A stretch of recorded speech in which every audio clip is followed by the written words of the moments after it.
नमस्कार, मी आनंद शितोळे. नमस्कार, मी आसिफ खान दुलेकर.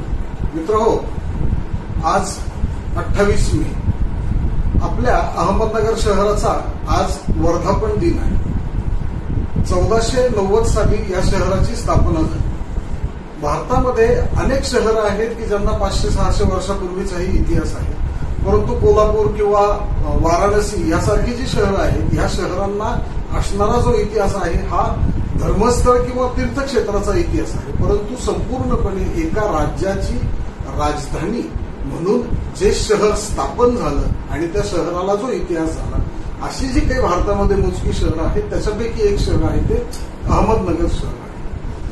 ह्या शहराचं वैशिष्ट्य असं आहे की जर समजा समुद्र सपाटीपासून जर त्याची जर उंची आपण पाहिली तर शहराची जी उंची आहे आणि शहराच्या जवळ असणारी जी सलाबत खानाची कबर, ज्याला आपण चांदबिबीचा महाल म्हणतो, त्या चांदबिबीच्या महालाची उंची जी आहे समुद्र सपाटीपासूनची, ही उंची माथेरानपेक्षाही जास्त आहे. परंतु दख्खनच्या पठारावर असल्यामुळे हे उंचावर असणारं शहर आहे. आणि मग मागची 500 वर्ष ह्या शहराचा जो काही इतिहास आहे, वेगवेगळ्या राजांनी वेगवेगळ्या सुलतानांनी इथं राज्य केलेलं आहे. नजीकच्या काळामध्ये जर समजा आपण पाहायला गेलं तर ह्या शहराचं वैशिष्ट्य असं की इथला जो काही किल्ला आहे, ह्या इथल्या किल्ल्यामध्ये औरंगजेबाने संभाजी महाराजांचा खून केल्यानंतर त्यांचे जे चिरंजीव होते शाहू, त्यांना अहमदनगरच्या किल्ल्यामध्ये अटकेमध्ये ठेवलेलं होतं. नगरच्या किल्ल्याची आणखी एक मोठी ओळख जी नजीकच्या इतिहासामध्ये आहे, ती ओळख अशी आहे की 1942च्या आंदोलनामध्ये नेहरू, त्याच्यानंतर सरदार वल्लभभाई पटेल, आझाद, राजाजी आणि बाकीच्या अनेक मोठ्या नेत्यांना अटक केल्यानंतर इंग्रजांनी ह्या किल्ल्यामध्ये इथं त्यांना अटकेत ठेवलेलं होतं. आणि इथेच अटकेमध्ये असताना पंडित जवाहरलाल नेहरूंनी त्यांचा जगप्रसिद्ध असा डिस्कवरी ऑफ इंडिया हा ग्रंथ जो आहे तो इथं लिहिलेला आहे. नगरचं सामरिकदृष्ट्या जर समजा भौगोलिक स्थान जर पाहिलं तर ते अतिशय सुरक्षित आहे. डोंगराच्या वर आहे, इथं कुठली मोठी नदी नाही, पुराचा धोका नाही, समुद्राचा धोका नाही किंवा अन्य कुठला धोका नाही. आणि ह्या कारणामुळे अहमदनगरच्या आजूबाजूला इंग्रजांच्या काळापासून वेगवेगळ्या स्वरूपाच्या लष्करी आस्थापना, जसं के रेंज आहे किंवा आर्म कोर सेंटर आहे किंवा मेकॅनाइज इन्फंट्री रेजिमेंटल सेंटर आहे किंवा VRD आहे किंवा बेसिक ट्रेनिंग रेजिमेंटल सेंटर आहे, अशा तिन्ही बाजूंनी लष्कराच्या वेगवेगळ्या आस्थापना असल्यामुळे थोडीशी का होईना परंतु शहराची वाढ जी आहे ती खुंटलेली आहे. परंतु हे सगळं 500 वर्षांचा जो इतिहास आहे, हा सगळा इतिहास, ते शहर नेमकं कसं उभं राहिलं, कसं पुढे आलं, कसं मोठं झालं, हे जाणून घेणं तितकंच रंजक आहे. आज आपल्यासोबत श्री आसिफ खान उर्फ आम्ही त्यांना प्रेमाने मास्टरजी म्हणतो, ते अहमदनगरच्या इतिहासप्रेमी मंडळाचे अध्यक्ष आहेत, संस्थापक अध्यक्ष आहेत. आणि वेगवेगळ्या पुस्तकांचा त्यांचा जो संग्रह आहे आणि तोही वेगवेगळ्या भाषेतल्या, या पुस्तकांचा त्यांचा संग्रह हा अतिशय युनिक आणि अफलातून आहे. काही पुस्तकं अशी आहेत की जगामध्ये ज्याच्या मोजक्या 1-2 प्रती आहेत, अशा प्रती मास्टरजींकडे आहेत. आणि मग अहमदनगर शहर आणि परिसरामध्ये ह्या ज्या इतिहासाच्या वेगवेगळ्या पाऊलखुणा आहेत, ह्या शोधणं आणि त्याच्या संबंधामध्ये असणारे संदर्भ ते शोधणं, वाचणं आणि त्याचा अभ्यास करणं हा त्यांचा छंद आहे. त्याच्यामुळे आज अहमदनगरचा इतिहास वर्धापन दिनाच्या दिवशी जाणून घेण्यासाठी त्यांच्या इतका योग्य माणूस आपल्याला दुसरा कुठलाही मिळाला नसता. म्हणून आज आपण त्यांच्याशी चर्चा करणार आहोत. मास्टरजी नमस्कार.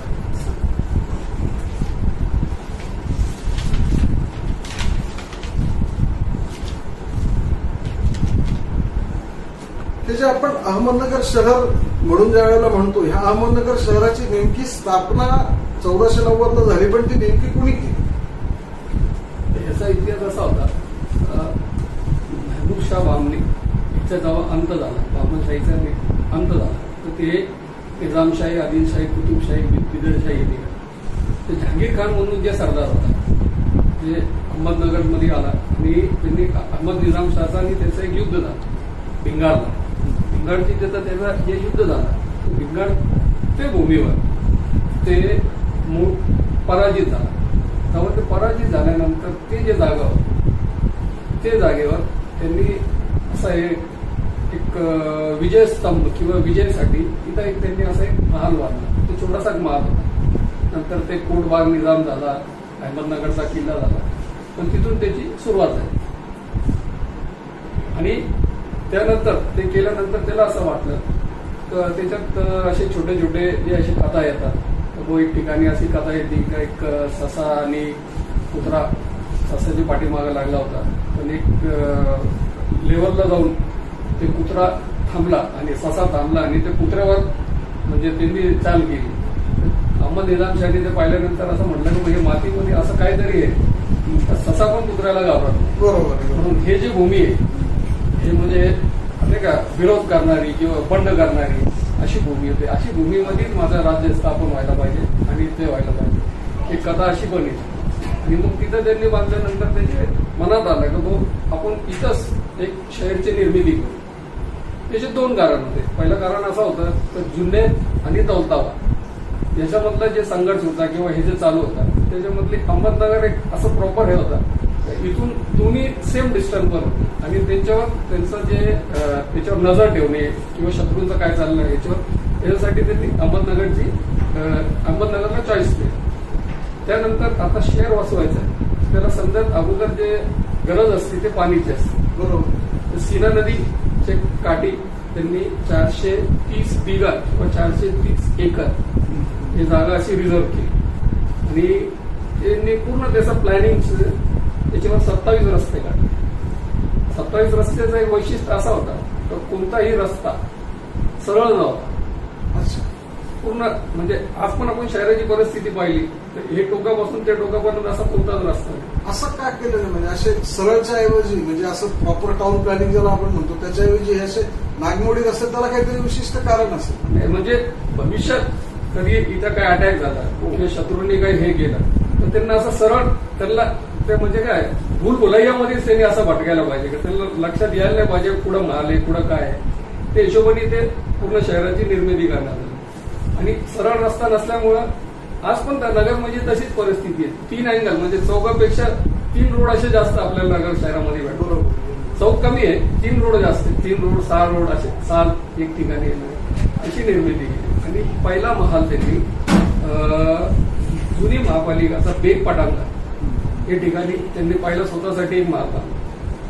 ते महाल आता तर अस्तित्वात नाहीये पण पहिला महाल तिथं बांधला गेला. मग आता शहराचा निर्मिती केली, रस्ते निर्माण केले, पण छोटे छोटे मोहल्ले त्यांनी असंही केलं पाहिजे. जे राजे होते किंवा जे सरदार होते त्यांना आपला एक मोहल्ला निर्माण करण्याचा त्यांनी ऑर्डर दिला. ते म्हणजे प्रत्येक वेळेस ते दुसरा राजे यायचे, दुसरा हे करायचे. तसं न्यामत खाणे म्हणलं जातं. तो खाण्यामधले जे कारागीर होते किंवा ते करायचे मग ते तोप खाना झाला. मग सर्जे खानचा जे होता मग ते सर्जेपुरा झाला. तर शहरातला मधला भाग होता तो म्हणजे हे 1500, 1600, 1700, 1600च्या मध्ये जसा शहाजी मोहल्ला झाला. कारण मालोजी इथं होते. मग मालोजीला जे पॅलेस दिला तर मालोजीने ते जे एरियाचं नाव ते शहाजी मोहल्ला म्हणून आलं. तर असे मोहल्ले आपला जो शहाजी रोड जो आहे तिथं पूर्वी शहाजी राजांचा मालोजी राजांनी बांधलेले तो पॅलेस. हो, अर्बन बँक आणि ते सरकारवाडा आणि अमृतेश्वर मंदिर ते मालोजीच्या काळात बांधलं गेलेलं मंदिर आहे. तर ते जे पूर्ण एरिया आहे ते कापड बाजारचा पूर्ण परिसर त्याला शहाजी मोहल्ला म्हणतात. म्हणजे त्याची निर्मिती कशी झाली म्हणजे जे हयात असताना प्रत्येक राजाने आपल्या आपल्या परीने निर्मिती केली. आणि आता ह्याच्यासाठी सगळ्यात मोठी गरज होती पाणी व्यवस्थेची. बरोबर. इतका मोठा किल्ला म्हणजे इतकं मोठं शहर जे आहे त्याला पाणी लागणारच. बरोबर. मग शहरापासून वेगळे वेगळे ठिकाण जसं कापूरवाडी, नेप्ती इकडून असे 12 ठिकाणाहून 12 नहरी किल्ल्यामध्ये कालवे आणले. त्याच्याबरोबर पण त्यांनी असा न्याय केला. आता एखाद्याला भवानी पंतला सांगितलं तुम्ही एक नहर आणून सिटीमध्ये सोडा. पण जेव्हा त्यांनी नहर ते खापरी पाईपलाईनच्या माध्यमाने अहमदनगर शहरामध्ये आणून सोडली किंवा किल्ल्यामध्ये आणून सोडली जे जे त्यांना म्हणजे प्लॅनिंगच्या हिशोबाने जे दिलं मग त्यांनी राजांनी त्यांना इनाम दिले. ते इनाम आजपर्यंत देत असं इकडं 50 एकर जागा इकडं 100 एकर जागा. कारण त्यांनी हे निर्मितीमध्ये एक मोठी भूमिका निभावली. बरोबर. असं केलं. मग निफ्तीहून जे पाईपलाईन यायची मग ते कुठं जायची महानगरपालिकेतलं आता जी जुनी महानगरपालिका अहमद खान मोहल्ला याचा पूर्ण पाणी व्यवस्था त्याच्याकडं म्हणजे त्यांच्या ह्याच्यामध्ये होती. ब्रिटिशांनी जेव्हा 1884ला जेव्हा पूर्ण शहराचं हे केलं तर त्यांनी त्याच्या खापरी पाटलाय तर पुढं कशी जेव्हा त्याचं हे झालं माझ्याकडे आम्हाला एक नक्षा असंच भेटला तर आम्ही त्याला सतरंजी नक्षाच म्हणतो असे म्हणजे याचा 5 फूट बाय 8 फूट. तर नगरमध्ये जेवढी पाईपलाईन आहे खापरी पाईपलाईन ते पुढं कशी होती ब्रिटिशांनी पूर्ण त्यावेळेस ड्रॉफ्टिंग करून पूर्ण हे केलेलं आहे. कोणत्या मंदिरामध्ये कोणती मस्जिदीमध्ये त्याची लाईन सुटली आज पण आपण पाहिलं तर ते लाईन तिथे भेटते. असं म्हणजे आज जर समजा महानगरपालिकेला विचारायला गेलं की तुमची जी काही सध्याची नळाची योजना आहे त्याचे जे नकाशा आहे तो कदाचित एक वेळ मिळणार नाही, परंतु ब्रिटिशांच्या आधी जे खापरी नळाची जी पाईपलाईन होती त्या पाईपलाईनचा ब्रिटिशांनी लेआउट काढलेला होता आणि तो नकाशा त्यांनी प्रिझर्व्ह केलेला होता. त्यांनी त्याला जीवन पण ठेवलं. ग्रेट. ते नक्षा आज पण अवेलेबल. म्हणजे ही जे सुरुवातीच्या काळामध्ये जी याचं विजयनगरचे साम्राज्य होतं त्याच्याबरोबरच्या बहामनी सल्तनत जी होती तिची लढाई झाली. बहामनी सल्तनत त्याच्यामध्ये हारल्यानंतर जे तिचे 5 तुकडे झाले, एक गोळकोंडाची कुतुबशाही, त्याच्यानंतर विजापूरची आदिलशाही, नगरची जी इकडे आलेला तो निजामशाह, त्याच्यानंतरची बिदरची ती इमादशाही, हे असे ते जे 5 तुकडे झाले त्याच्यापैकी एक जी काही शाखा किंवा जे सरदार होते ते इकडे आल्यानंतर मग इथून नगरच्या निजामशाहीची सुरुवात झाली. मग हा जो काही किल्ला आहे जो नगरचं वैशिष्ट्य समजला जातो, हा जो भुईकोट किल्ला आहे हा शहराचं ज्या वेळेला स्थापना झाली किंवा शहर ज्या वेळेला बांधकाम सुरू झालं त्यावेळेला लगेचच किल्ला बांधकाम सुरू झालं की सुरुवातीला फक्त महाल होता आणि मग नंतर जशी गरज पडली तसं बांधकाम सुरू झालं. बरोबर. जशी गरज पडली तसा झाला. म्हणजे अहमद निजामच्या काळामध्ये ते फक्त महाल होता, सोन महाल, गंगा महल, ते नहेर होते आतमध्ये ते मग ते होता. बुरहान निजामशाहच्या वेळेस पण तसाच होता. पण एक काळ असा आला का गुजरातचा जे बहादूर शाह होता त्यांनी अहमदनगरवर अटॅक केला. अटॅक केल्यानंतर अशी परिस्थिती झाली तर ते एवढी सेना घेऊन आला. ते डिफेन्सिव्ह मेकॅनिझम म्हणजे आपल्याकडं महालाला प्रोटेक्शन करण्यासाठी किंवा किल्ल्याला प्रोटेक्शन करण्यासाठी एवढं काय असं साधन नव्हते. आणि हे नैसर्गिक असं डोंगरावर असणारं शहर नाही किंवा तटबंदी नाही किंवा काहीच नाही, साधी जमिनीवर असणारं शहर आहे. बरोबर. बुरहानचा नगर सोडून जुन्नरला जाऊन त्यांनी शरण घेतली. बरोबर. आणि बहादूर शाह जे होतं ते अहमदनगरमध्ये 40 दिवस राहिले म्हणजे ते महालामध्ये. पण त्याला काय प्रॉब्लेम झाले काय त्याला त्यांचा ऍटमॉस्फिअर सूट नाही झाला ते परत गेला.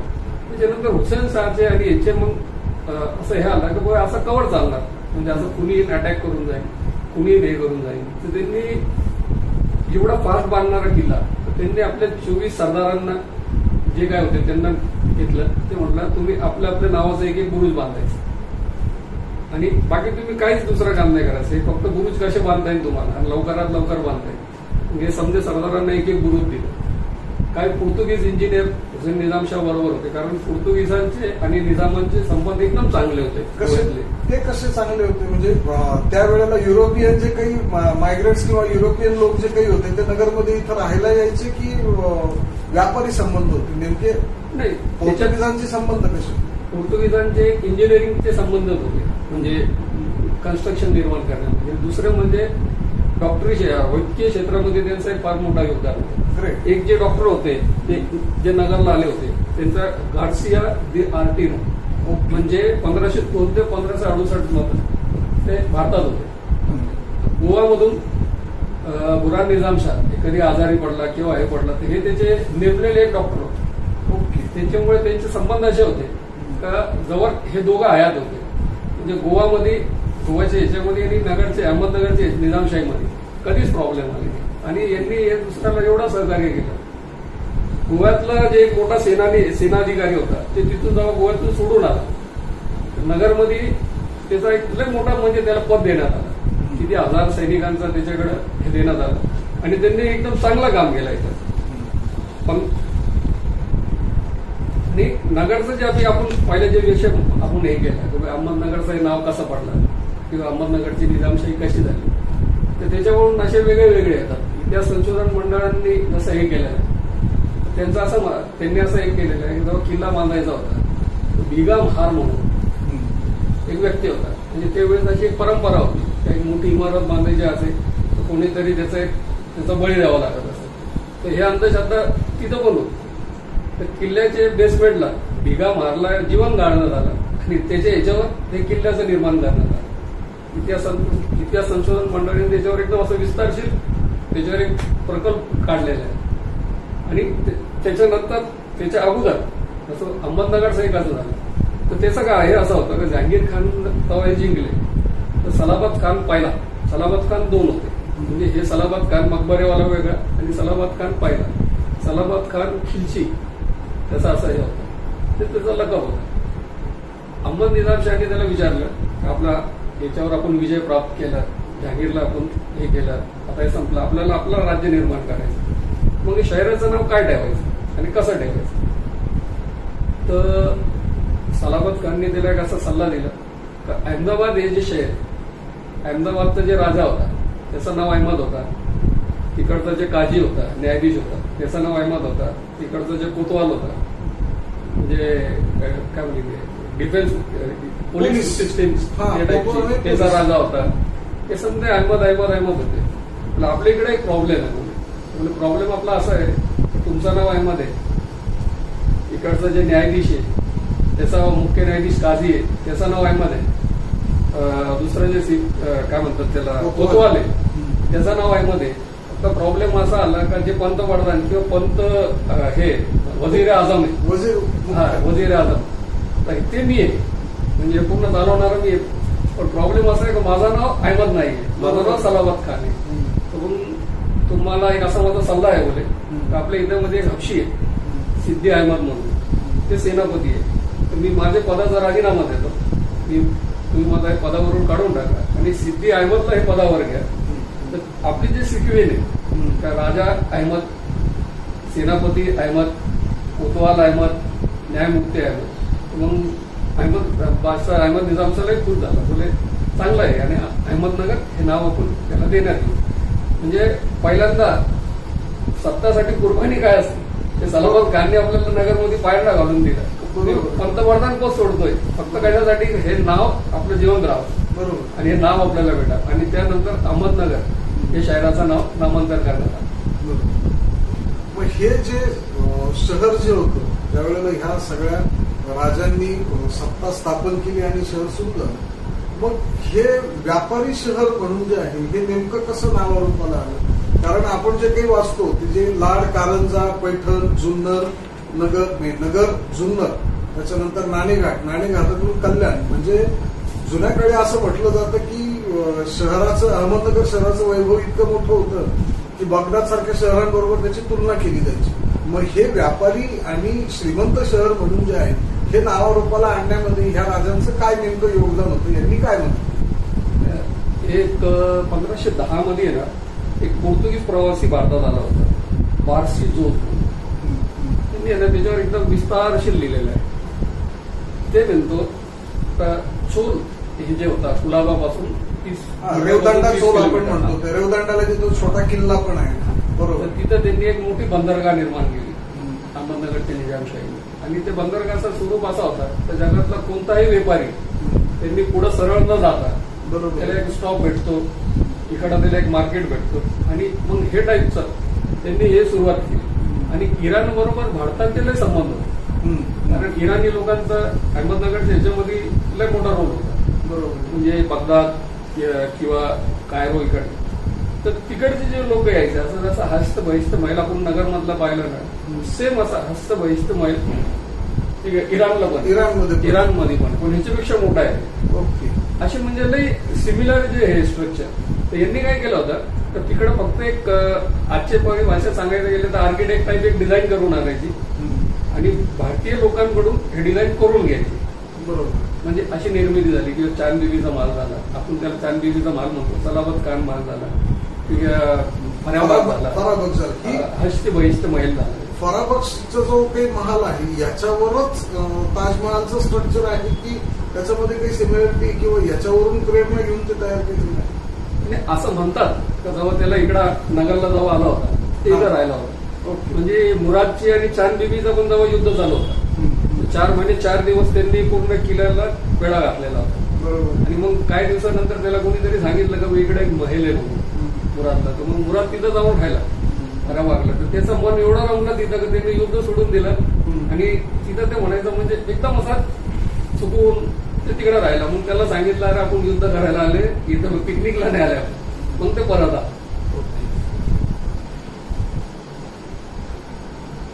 आणि हे जे काही मग ज्या वेळेला कुठलंही एखादं शहर म्हणजे ज्याला श्रीमंती येते, व्यापाराच्या माध्यमातून श्रीमंती येते, मग लोक तिथे येऊन बसतात, लोक श्रीमंत होतात, व्यापार वाढतो, या सगळ्यामध्ये साहजिकच मग वेगवेगळ्या कला म्हणा, संस्कृती म्हणा, पुस्तक म्हणा, निर्मिती म्हणा, या सगळ्या गोष्टी होतात. मग निजामशाहीमध्ये असं काही ग्रंथ निर्मिती किंवा अशा स्वरूपाचं काही साहित्य निर्मिती किंवा हे जे काही निजामाचे सचिव, पंतप्रधान वगैरे जे होते, याच्यामध्ये असे काही लोक असतीलच किंवा जे तेवढे शिक्षित होते किंवा तेवढे हुशार होते, जेणेकरून त्यांनी ह्या राज्यालाही मोठं केलं आणि त्यांना स्वतःचंही नाव मोठं झालं.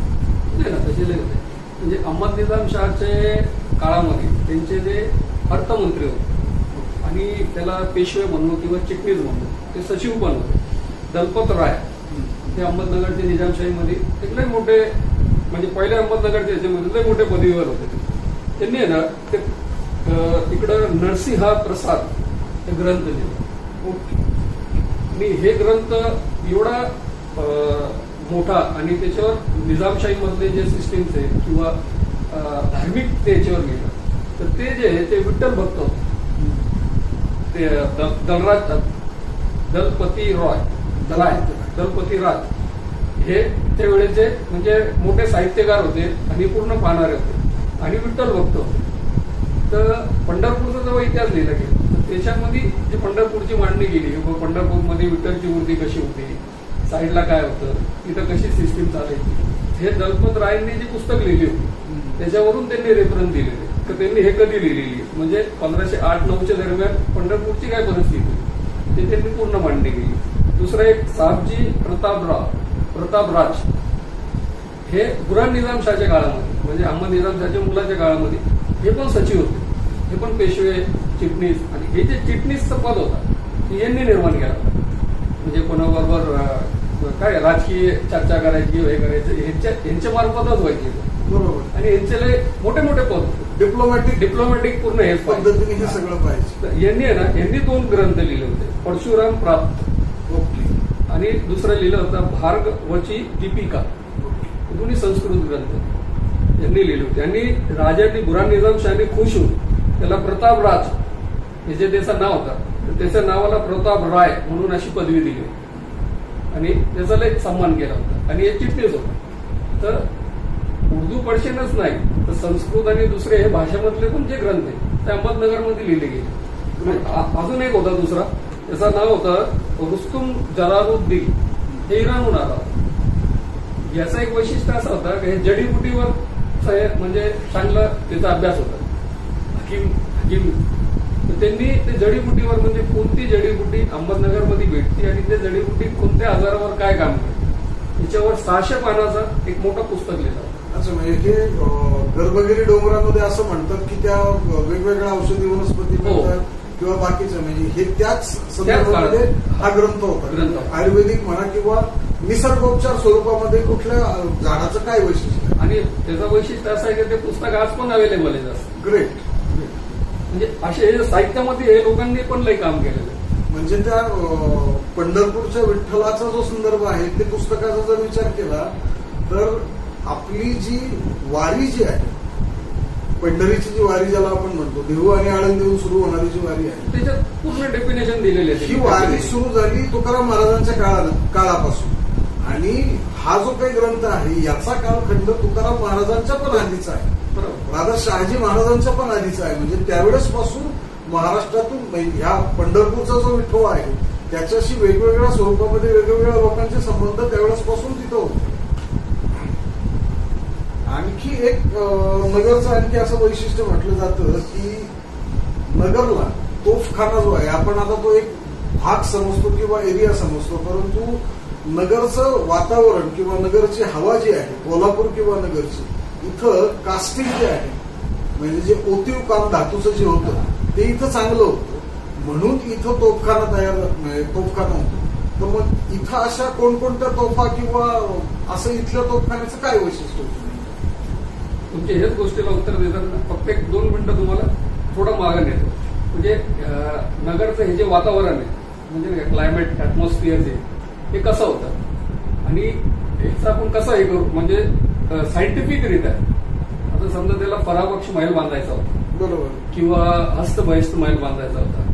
याच्यासाठी त्यांनी काय करायचं, म्हणजे त्यांची एक अशी पद्धत असायची, तर ते काय करायचे, असं एक जनावर कापायचे, बकरा कापायचे आणि शहरात ते विविध भागामध्ये ते बांधून टाकायचे एरियामध्ये. आणि जे जनावर समजा लेट खराब होईल ते म्हणायचं इकडचं ऍटमॉस्फिअर एकदम चांगलं आहे, इकडचं हवामान एकदम चांगलं आहे, ऑक्सिजनचं प्रमाण एकदम चांगलं आहे, मग इथं ते बिल्डिंग बांधायची. म्हणजे आता जे आपण ऍटमॉस्फिअर पाहतो ना, इकडं काय, इकडं पद्धत होती, त्यावेळेसची त्यांची तशी पद्धत होती. तर ते असंही करायचे, जे लवकर साडलं ते म्हणायचं नाही इकडचं ऍटमॉस्फिअर बरोबर नाही, आणि ते शेवटचं जे होणार, शेवटपर्यंत जे साडणार नाही म्हणायचे हे जागा बरोबर. तेच म्हणजे तुमच्या गोष्टीला पुढे नेतो. हे जे सायन्स तुम्ही जे सांगता, हे त्यांच्याकडे असे लोक होते, मग हे कास्टिंग कशी करायला पाहिजे, ह्याची जे कास्टिंग ते करायचे ते कुठं करायचे. आता जे नटराज हॉटेल आहे त्याच्या पाठीमागं ते रुबी खानचा महाल आहे, तिथं 100 फुटचा असा मोठा खड्डा होता. म्हणजे आता ते काय, ते आता तिचं घर झाले किंवा हॉस्टेल झालं त्याच्यामुळे ते कमी झालं ते, पण तिथं ते तोप्याला बोलण्यात आला होता. ते जगातली समजाच मोठी तोप, म्हणजे मूक मैदान तोपच मैदान, म्हणजे त्याचं जे डायमीटर एवढा मोठा आहे, आज पण पाहिलं तर पूर्ण एक माणूस आतमध्ये आरामशीर बसू शकतो. सध्या विजापूरला आहे. आणि काही लोक म्हणजे काही इतिहासकारांचं म्हणणं आहे की 1 का 2 वेळेच त्याचा यूज झालेला आहे, पॉसिबलच नाही त्याला चालवणं, म्हणजे असं होतं. तुम्ही जे सांगता पण ते जे कॉस्टिंग आहे, मग स्टीलमध्ये, लोखंडमध्ये, पित्तळमध्ये ते मिक्स कसे होणार, धातू कसे होणार, हे टेक्नॉलॉजी त्यांच्याकडे होती. म्हणजे त्यांच्याकडे ऍटमॉस्फिअरवर जे होतं ना ते काम करणारे होते. जसं डिझाईनवर त्यांनी काय केलंय, इराणची डिझाईन आणायची किंवा इराणचं काहीतरी स्ट्रक्चर आणायचं, मग त्याच्यामध्ये चेंज करायचं. मग जसं आपलं फराबाग झालं, शहाजहान इथं आला, त्यांनी ते पाहिलं, हे फराबागचं जे स्ट्रक्चर आहे हेच आपण ताजमहलला यूज करू शकतो का, तो करू शकतो. त्याच्यात त्यांनी डिफरन्स काय केलं, त्याला फक्त एक गुंबद दिलं आणि साईडला मिनार दिली. ते म्हणजे त्यांनी लई खर्च करून संगमरमर लावला. हे इथं संगमरमर नाही, पण त्याच्या कमीत कमी 50 वर्षापूर्वीचा हे माल, म्हणजे पहिले बांधला गेला होता, त्याला पसंत नाही आला, त्यांनी ते पूर्ण तुटून टाकायला लावलं. आणि मग चंगेज खानला निर्णय परत न्यामत खानला त्यांनी परत बांधायला लावलं. ह्या नगरची जी निजामशाही होती याच्यामध्ये जे वेगवेगळे राज्यकर्ते झाले यांचा आणि चांदबिबीचा असा नेमका काय संबंध, किंवा चांदबिबीचा ह्या शहराशी नेमका काय संबंध? नाही, अहमदनगरमध्ये जे राजे झाले त्यांचं म्हणजे 12 राजे झाले. 12 राजे म्हणजे 2च राजे असे होते तर ते वंश परंपराने आले. एक मलिक अंबर होता आणि मध्ये एक शहातायाचा मुलगा होता, त्यांनी असं केलं. आणि त्यांचं जे कार्यकाल आहे त्याच्यात पण असं होतं की 4 राजे म्हणजे अहमद निजामशाह, गुलाम निजामशाह, हुसेन निजामशाह आणि मुर्तुजा निजामशाह, हे 4 राजांचा कार्यकाल 97 इयर. आणि बाकीचे जे राजे त्यांचं म्हणजे बाकीचे 8 राजे ते 36-32 वर्ष मध्येच ते समाप्त सगळे. आणि चांदबिबीचा काल होता, तर चांदबिबीने ऍक्च्युअली त्याचा जे भाऊ होता ते लहान होता आणि हे निजामशाही वाचवायची होती, कारण पूर्ण डिस्टर्बच झालेली होती. इकडे जे आपसामधले जे प्रॉब्लेम्स होते ते होते, तर ह्याचा फायदा मुघलांनी घेतला. आणि मुघलांना असं वाटलं की आता एकदम चांगला टायमिंग आपण हे करू शकतो, म्हणून त्यांनी एक महिला चांदबिबी बरोबर हे करताना. पण मुघलांना आणि अकबर जे महान होता म्हणजे जगामध्ये त्याला अकबर द ग्रेट म्हणते, त्याला आपले 2 पोरं इथं मारावे लागले, तरी पण निजामशाही त्याच्या हातात आली. पहिले मुराद पण मेला, दानियाल पण मेला नगरला सर करता करता. चांदबिबीला तर त्यांनी हे केलं पण ते स्वतः गेले. म्हणजे आपली भव्यता अशी होती, म्हणजे आपण एवढं सक्षम होतो. जसं चांदबिबीचा आपण इतिहास पाहताना असं पाहतो का, म्हणजे शेवट चांदबिबीचा झाला, काही लोक म्हणतात की ते तेजाबची बावडीमध्ये उडी मारली, काय म्हणतात असं, ते वेगळे वेगळे जे स्टोरीज. एक स्टोरीमध्ये एक प्रॅक्टिकल मध्ये असं आलं की त्याचा एक पायातला एक बूट भेटला, सँडल भेटली, ते सँडल पूर्ण डायमंड जडीत होती. मग आता ते डायमंड जडीत ते जे सँडल आहे चांदबिबीची ते फ्रान्सला आहे. फ्रान्सला त्यावेळेस त्याचा जेव्हा आकलन केलं तर त्याची किंमत काहीतरी 4 लाख होती. त्यावेळेसचे 4 लाख. तर म्हणून 2 सँडलची किंमत झाली 8 लाख रुपये. आणि क्वीन एलिझाबेथ फर्स्ट म्हणजे पहिली महाराणी होती इंग्लंडची, तिचे ताजची किंमत पण तेवढी नव्हती जे चांदबिबीचे चप्पल. चांदबिबीच्या सँडलची किंमत क्वीन एलिझाबेथच्या मुकुटापेक्षा जास्त होती. ग्रेट. कारण तवर कोहिनूर पण तिकडे गेला नव्हता. कोहिनूर पण आपल्या भारतात होता. आणि तेवढी संपत्ती ही व्यापारातून आणि या सगळ्या माध्यमातून या सगळ्या कमवली. आणि ते समकालीन होते ना. बरोबर. म्हणजे चांदबिबीचं आणि क्वीन एलिझाबेथचं 1553 ते 1603 पर्यंत होते ना ते. म्हणजे क्वीन एलिझाबेथ इंग्लंडला आणि चांदबिबी अहमदनगरला. पार्लरी दोन्हीचा कार्यकाळ. बरोबर. एक मोहरम 1600ला हे झाली ना चांदबिबी. 1 तारखेला झालं. बरोबर.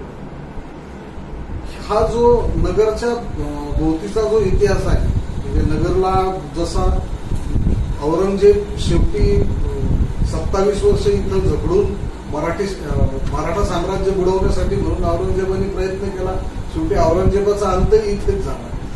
तसाच त्या पाथर्डीच्या रोडला जो शाह शरीफ दर्गा आहे, त्या शाह शरीफ दर्ग्याचा नेमका इतिहास काय? कारण ती जी नावं आहेत शहाजी राजांची आणि शरीफजी राजांची नावं जी मालोजीराजे भोसलेंनी ठेवली, त्यांचा जो संबंध आहे तो या दर्ग्याशी नेमका कसा आणि काय?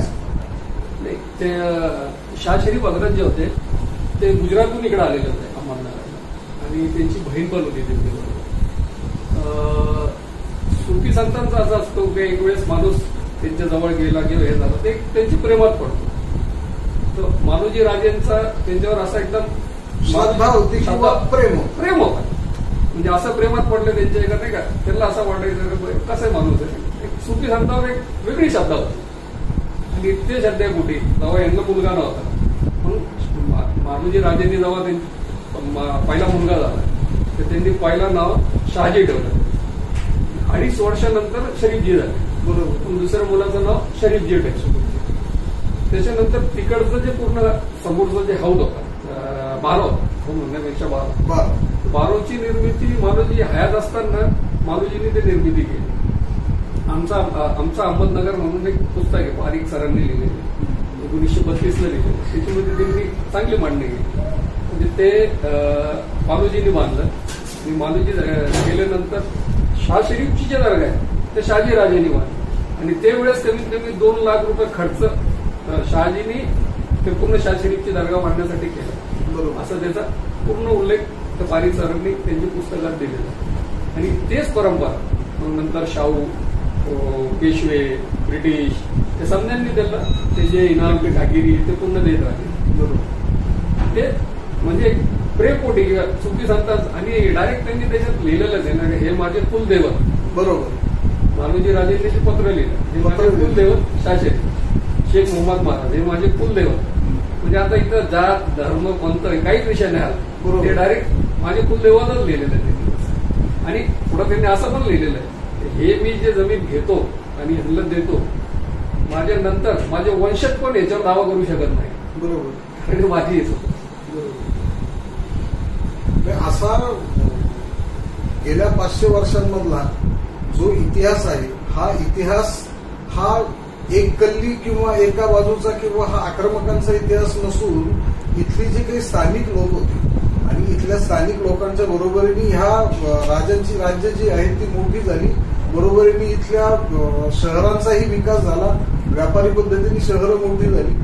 आणि उत्तर आणि दक्षिण भारताचा जर समजा विचार केला तर तुलनेने आपण असं पाहतो की बहामनी सल्तनतीमधून ज्या नंतरच्या ज्या वेगवेगळ्या शाह्या उभ्या राहिल्या, या शाह्यांचे स्थानिक लोकांशी असणारे संबंध नेहमीच चांगले. भले त्यांच्यामध्ये लढाया झाल्या असतील, दोन्ही बाजूनी भलेही मराठा सरदार लढले असतील, परंतु जो एक कट्टरपंथी वागणं जे काही आहे, जे मुघलांचं किंवा मुघलांच्या राज्याचं वैशिष्ट्य, ते दक्षिणेतल्या शाळांचं आपल्याला पाहायला मिळत नाही. त्याच्यावर समजा जर आपण त्या प्रत्येक शाहीचा जर अभ्यास करायला गेलो तर त्याचा एक वेगळाच आपल्याला एपिसोड सुद्धा करायला लागेल. पातोडीच घेतलं तर त्याचा पूर्ण वेगळा एपिसोड करायला.